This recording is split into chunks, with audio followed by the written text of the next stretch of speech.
All right, so Genesis, Exodus, and now Leviticus, number 3. What in the world do we do with the book of Leviticus? You say, man, Pastor Jake, when I'm reading through my Bible and I get to Exodus, Leviticus, Numbers, Deuteronomy, I get past and then I go right into Joshua. But honestly, in the book of Leviticus, we probably find one of the clearest pictures of Christ that we'll find anywhere in the Old Testament.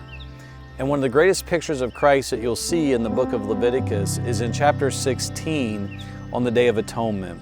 Or as they say in the Hebrew, Yom Kippur, or we could say Yom, the day. And that day was a day like no other on the Jewish calendar.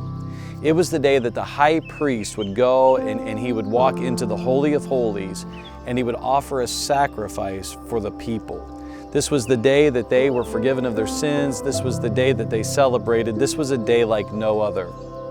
And so the priest would spend the week prior to Yom getting himself ready and preparing for this big day.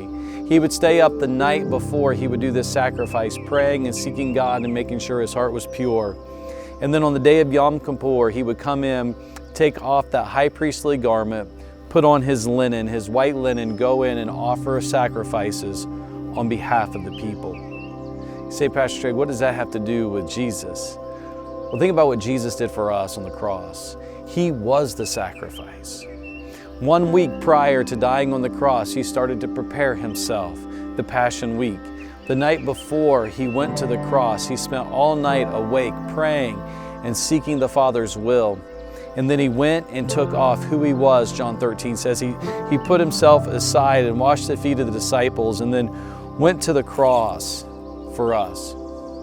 And he died on the cross for us, but then when he rose again, the disciples ran to the tomb and that linen was sitting off to the side. He had taken it off because he accomplished what he set out to do in dying for us on Calvary, becoming that great sacrifice, that great high priest, not only fulfilling the duties of a high priest, but becoming the sacrifice for us.